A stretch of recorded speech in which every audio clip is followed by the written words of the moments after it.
산속에서 시작해볼게요. 이쪽에다가 이러면 한 페이지 더 넘기셔서 이쪽에다가 본문을 정리 좀 할 건데 우선은 여러분 본문 옆에 조금 비어있는 공간이랑 3쪽에 핵심 정리 밑에 조금 공간 남잖아요. 거기에다가 여러분 중요한 내용들 좀 먼저 정리하시고 그리고 이제 본문 분석 같이 한번 좀 더 해보도록 합시다. 우선은 여러분 이 작품에서 여러분이 기억을 해야 되는 거는 크게 여러분 6가지라고 생각을 해주시면 돼요. 우선은 첫 번째는 누구를 좀 기억을 할 거냐면 불빛의 의미.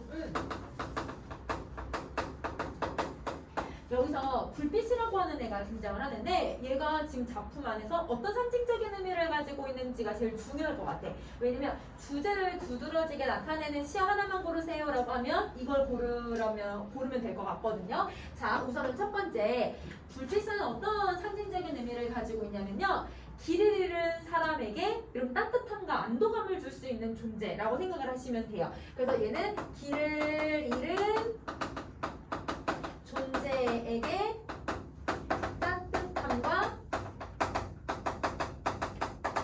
안도감을 형성할 수 있게 도와주는 역할을 한다. 길을 잃은 존재에게 따뜻함과 안도감을 형성한다. 그리고 두 번째는 어둠 속에서도 의지할 수 있는 존재야. 그래서 어둠 속에서 의지할 수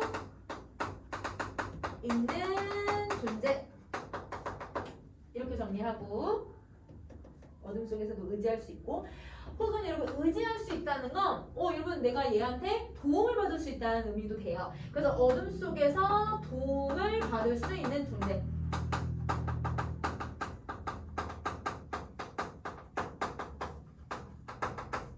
이렇게 3가지 정리하시고, 자, 그 다음에 네 번째, 어둠 속에서는 여러분 사실 나도 길을 걷기가 어려운데 다른 사람들을 위해서 도와주고 의지를 시켜줄 수 있다라고 하는 건, 그러면 그 어려운 사람들을 이렇게 같이 껴안고 갈 수 있는 포용력을 가지고 있는 사람이라고 생각을 해주셔도 돼요. 그래서 얘는 포용력이 있는 존재이기도 하고요. 자, 그 다음에 이렇게 얘들아 뭔가 힘들 때 얘가 진짜 아무것도 안 하고 옆에만 있어주는 존재만 있어도 뭔가 내가 힘이 되고 희망을 생기게끔 도와줄 수가 있어서 얘는 희망과 힘을 부여해주는 그런 존재를 불빛이라고 생각을 하시면 돼요.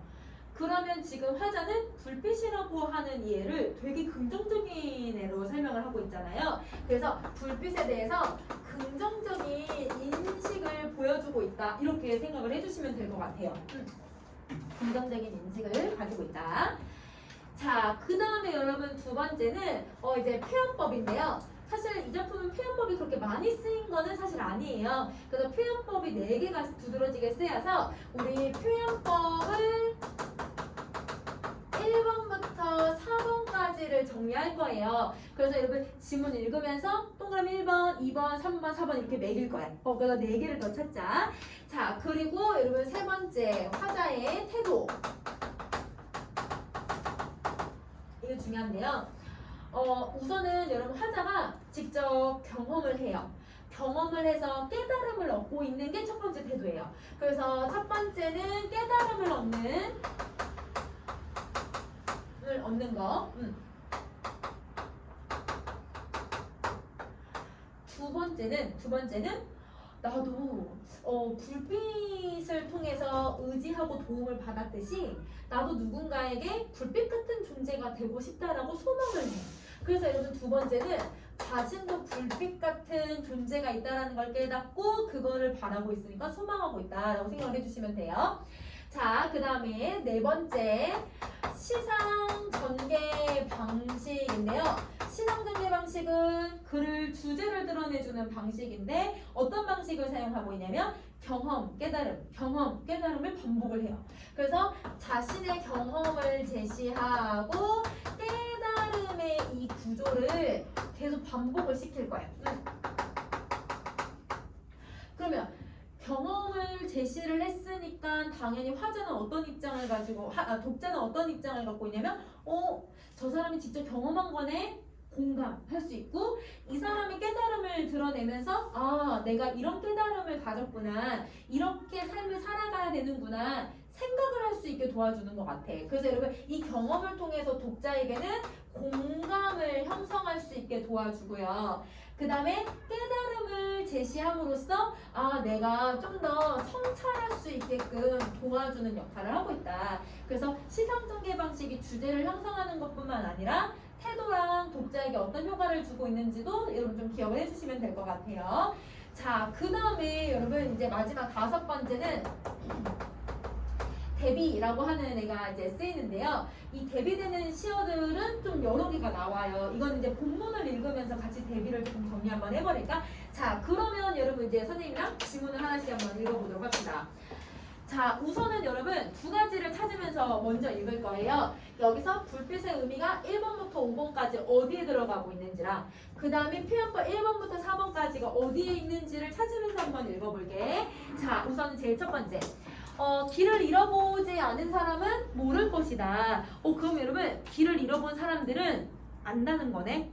길을 안 잃어봤으면 모르고 잃어봤으면 아는 거야. 그러면 그 알고 있다는 걸 뭘 알고 있냐면 터덜거리면서 걸어간 길 끝에 멀리서 밝혀져오는 불빛의 따스함을 길을 잃어본 사람은 알게 된다는 거죠. 그러면 여러분 문장에서 여기 있는 이 부분이 문장에서 여기 있는 이 부분이 사실은 어디로 들어가야 되냐면 우리 이 앞으로 들어가야 맞는 것 같아. 그러면 도치법이 쓰이고 있으니까 1번 표현법 1번 여러분 도치법을 쓰고 있다. 도치법 요 2번째하고 3번째이 1행 앞으로 가야 될 것 같아. 자, 그러면 여기서 불빛은 되게 따뜻한 존재인 것 같아. 그럼 우리 아까 저기서 따뜻함과 안도감을 형성한다는 1번의 개념이 여기 나올 수 있는 거죠? 그러면 여기서 1-1번의 모습이 여기에 드러나요. 1-1번의 모습이 여기서 드러나고 있네.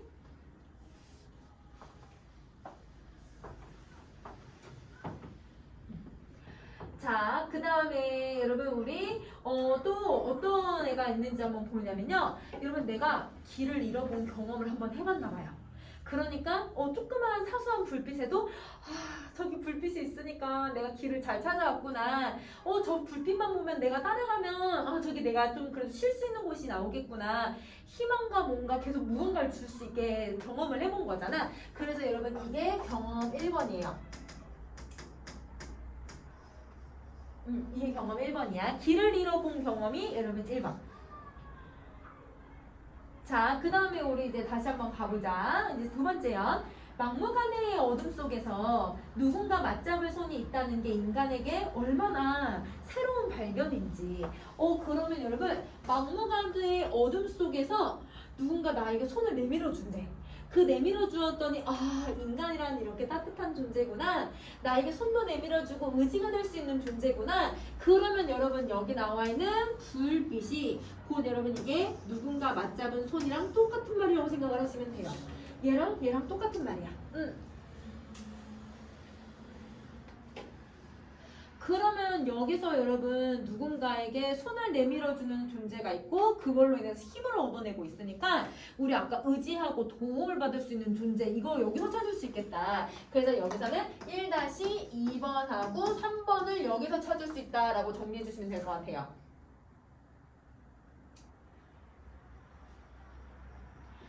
자, 그럼 다시 여러분 첫 번째 경험은 내가 길을 잃어봤더니 불빛이 얼마나 따뜻하고 불빛이 얼마나 의지가 되고 불빛이 얼마나 나에게 힘을 주는 존재인지를 내가 느끼게 되었어. 그래서 그게 바로 이런 따뜻한 인간의 모습이고 인간에게는 새로운 발견이 있구나. 인간에게는 이런 면모가 있구나 라고 해서 내가 깨달음을 얻어낸 거죠. 그러면 여러분 이게 깨달음 1번이라고 생각을 해주시면 돼요. 이게 깨달음 1번. 자, 그러면 여러분 하자는 이런 불빛을 되게 긍정적으로 생각하는 것 같아. 근데 이 불빛과 다르게 대조되는 시어가 하나 나왔는데요. 우리 아까 대비라고 하는 애가 찾으면서 읽기로 했었잖아요. 여기서 어둠과 불빛이 대비가 될 것 같아. 그래서 여러분 여기서 불빛은 다시 선생님이 무슨 표시를 하냐면 동그란 표시를 하고, 여러분 어둠은 세모 표시를 할게. 그러면 이렇게 해서 아 이게 대비가 여기에 들어가는구나 이렇게 생각해 주시면 되죠. 어둠은 어둡고 부정적인 존재, 불빛은 밝고 긍정적인 존재. 그래서 이렇게 정리할 수 있을 것 같아. 자, 그러면 여러분 이렇게 정리가 하셨으면 우리 이제 다음 쪽도 한번 다음 연도 한번 가보자. 3년. 산속에서 밤을 맞아본 사람들은 알 것이다. 그럼 이 말은 산속에서 밤을 맞이 않았으면 몰랐다고 할 수 있는 거네. 그러면 여러분 이게 바로 경험 2번이죠. 화자가 경험한 경험 2번. 그럼 얘들아 이 밤이라고 하는 건 아까 이런 불빛하고 어둠 중에서 누구랑 시어가 의미가 비슷할 거냐면 어두운 이미지끼리 묶인 거니까 그러면 이 밤도 어둠의 이미지를 가지고 있는 거네. 그럼 얘도 세모 표시를 할게. 그 산에 갇힌 작은 지붕들이 거대한 산줄기보다도 얼마나 큰 힘으로 어깨를 감싸주는지 알 거래요. 그럼 여러분 이것도 두 번째 행부터 네 번째 행까지가 여기 앞으로 가야 문장 순서가 맞겠다. 그러면 여기서도 도치법을 사용을 하고 있는 거지. 우리 도치법은 1번 동그라미 표시하기로 했으니까 동그라미 1번 표시할게요. 그러면 여러분 표현법 하나 더 찾을 수 있을 것 같아요. 우리 첫 번째 행에도 뭐뭐 하리라. 여기도 뭐뭐 하리라. 이러면 1년하고 3년에 모두 다 뭐뭐 하리라라고 하는 방식이 들어가 있으니까 여기 반복법을 사용을 하고 있네. 그러면 얘는 2번 표시를 해줄게요. 자, 그 다음에 여러분 뭐뭐 보다라는 표현을 썼잖아요. 그럼 뭐뭐 보다라는 건 비교를 할 때 쓰는 표현이니까 이걸 우리는 비교법이라고 해요. 그럼 비교법은 표현법 세 번째에 해당하니까 3번 표시를 할게. 그러면 여러분 지금 뭐하고 뭘 비교하냐면 작은 지붕하고 거대한 산줄기를 비교를 해요. 자, 내가 산에서 길을 잃었어요. 산이 이렇게 막 얘들아 둘러싸여 있으면 얘들아 되게 무서울 것 같아. 아무리 가도 계속 산만 나오잖아. 근데 거기에 아주 조그마한 지붕에서 얘들아 불빛이 막 새어서 나오면 이 불빛을 보고서 화자는 뭐 할 수 있는 거야? 와, 내가 저기로 가면 되겠다. 이렇게 생각을 하는 거지. 그래서 여러분 거대한 산줄기보다도 작은 지붕에서 새어나오는 그 조그마한 불빛이 오히려 나에게는 큰 힘이 된다. 이걸 얘기하고 있다는 거지. 그럼 내가 계속 이 방향으로 걸어갈 수 있게 이 불빛이 역할을 하는 거죠. 그러면 이 작은 지붕이 바로 아까 맞잡은 손과 그 다음에 불빛과 다 똑같은 의미를 가지고 있는 애들. 긍정적인 시어들이야. 그래서 얘는 아까 얘들아 맞잡은 손이랑 이렇게 연결을 시켜주면 그러면 여러분 시어 세 가지가 공통된 의미를 가지고 있다고 정리할 수 있을 것 같아. 그러면 여러분 화자에게 이렇게 힘과 뭔가 희망을 부여해 주잖아요. 그러면 여러분 지금 이 부분에서 불빛이 가지고 있는 1-5번의 속성이 여기서 드러나고 있네. 희망과 힘을 주고 있는 거니까 거대한 산줄기 무서운데 근데 저기 불빛이 새어나오네. 그래 내가 저기 가면 쉬울 수 있고 저기 가면 내가 조금만 더 가면 될 거야. 그래서 여러분 여기서 1-5번의 모습이 드러난다. 이렇게 정리를 해주자. 1-5번도 드러나요.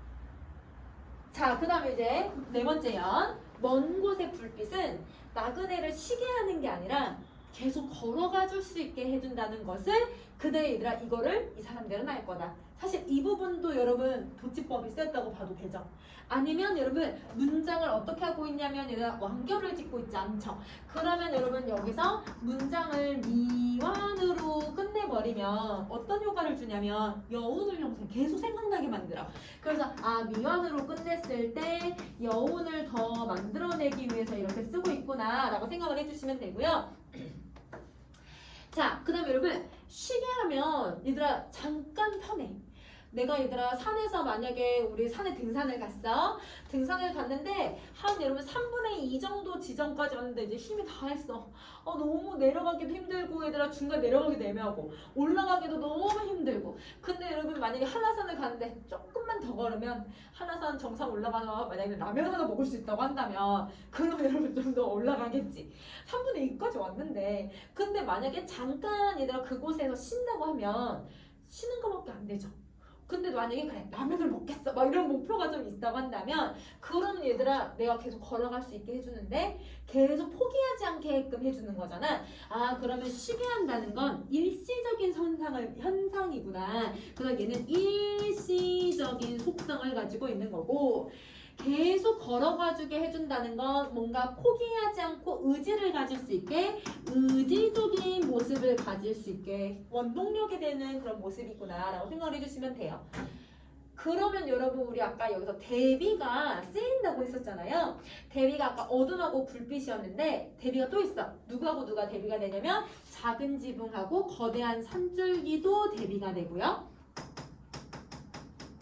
거대한 산줄기와 작은 지붕도 대비가 되고 또 쉬게 하는 거하고 걸어갈 수 있게 해준다는 것도 대비가 될 수 있겠지. 그래서 여러분 요 두 개도 대비가 된다. 이렇게 정리를 해줄게. 그러면 여러분 선생님이 지금 여기서 지금 표현법 하나 빼고는 지금 다 설명을 했거든요. 우리 표현법 동그라미 4번까지 얘기하기로 했잖아요. 그 동그라미 선생님 3번까지 얘기를 했어요. 그럼 여러분 이 대비를 이제 표현법으로 따지면 이걸 대조라고 얘기를 하죠. 그래서 여러분 대조법을 쓰고 있다라고 생각을 해주면 될 것 같아. 그래서 여러분 여기서 대비를 쓰고 있는 애들이 대조법에 해당하니까 이 대조가 4번. 대조가 4번. 아니 잘했습니다. 여러분 대조가 4번이에요. 4번. 대조가 4번. 그러면 여러분 1번부터 5번까지 했고 포용력이 있다라고 하는 거는 여러분 이 산줄기보다도 지붕이 나를 감싸 안아주고 어깨를 얘들아 감싸준다고 표현을 했잖아. 그럼 이 어깨를 감싸준다는 거 1-4번도 사실은 여기 들어가 있어야 돼. 그래서 1-4번하고 5번 모두 다 3년에서 드러나고 있다. 자, 그러면 여러분 선생님 설명 여기까지는 다 정리를 했고요. 그러면 이제 우리는 뭘 좀 정리를 해보냐면 우리 아까 대비했었지? 그럼 이제 마지막 시의 의미까지 조금만 더 정리 한번 해보자. 자, 여러분 우리 시의 의미 여러분 3쪽에 나와 있는데 3쪽 표에다가 그 아래 조금씩 더 정리 한번 해볼게요. 자, 우선은 3쪽에 자, 빈칸 한번 채워보세요. 자, 여러분 힘들고 어려운 처지에 있는 사람들에게 힘이 될 수 있는 존재가 바로 불빛이죠. 그러면 불빛 같은 경우는 여러분 어떤 시어들이 대부분 좀 많이 나오냐면 희망이라고 하는 시어랑 위로라고 하는 시어랑 그 다음에 여러분 또 위안, 힘, 희망 이런 시어들이랑도 똑같다고 생각해줘도 돼.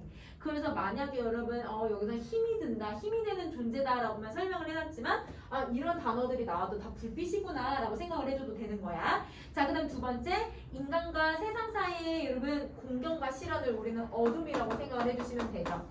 어둠. 그래서 고난, 시련이라고 생각해주면 되고 자, 세 번째 빈칸 인생사를 헤쳐나가는 존재가 바로 나그네가 될 것 같아요. 그럼 이 나그네는 여러분 이 화자의 경험일 뿐만 아니라 우리도 사실 언젠가는 경험해 볼 수 있는 거고 아니면 앞으로 더 나아가서 혹은 아니 이전에 경험해 봤을 수도 있고 아니면 또 이런 경험을 해볼 수 있는 거잖아요. 그러면 우리도 모두 다 이렇게 나그네가 될 수 있다라고 생각해 주면 될 것 같아. 자, 그 다음에 여기다 플러스 조금 더 해볼게. 길을 잃다. 이거는 선생님이 카드를 안 만들어 놨기 때문에 여러분 이거는 따로 정리해 주시면 될 것 같아요. 길을 잃다라고 하는 것도 이것도 시련과 고난과 절망 이라고 하는 여러분 나의 상황을 보여주고 있고요. 자, 그 다음에 새로운 발견이라고 하는 시어도 있었어요. 자, 새로운 발견이라는 게 우리 두 번째 연에 있었는데 인간은 독단적으로만 살아가는 그런 존재가 아니라 서로에게 의지가 될 수 있는 존재다라고 하는 걸 발견을 했대. 그러면 여기서 인간은 서로에게 위로를 줄 수 있는 존재라고 하는 사실을 발견해낸 거죠. 이걸 발견해낸 거야. 자, 하나 더 마지막 밤을 맞다 라고 하는 표현이 들어가 있는데 밤을 맞다는 것도 길을 잃다랑 똑같은 거지. 시련, 고난. 그래서 여기서도 시련, 고난이라고 생각을 해주시면 돼요. 자, 그러면 여기까지 정리 다 하셨으면 그럼 이제 주제를 가보자. 자, 얘들아 어디 가냐면 3쪽의 주제, 핵심 정리 주제를 갑시다. 어려움을 겪고 있는 이들에게 희망이 될 수 있는 따뜻한 힘. 그 빈칸에 희망 하나 더 써주면 될 것 같아. 그러면 여러분 얘는 이렇게 간단하게 좀 정리할 수 있을 것 같고 지문 자체가 어렵지는 않으니까 얘는 선생님들 출제하실 때 단독 문제를 내면 한 문제 정도만 내시거나 아니면 문제 두 문제를 좀 내고 싶으시면 다른 작품이랑 연결을 해서 출제를 하시기 때문에 그래서 우선은 작품이 그렇게 어렵진 않아서 희망을 준다라고 하는 것만 좀 잘 기억을 해주시면 될 것 같아요.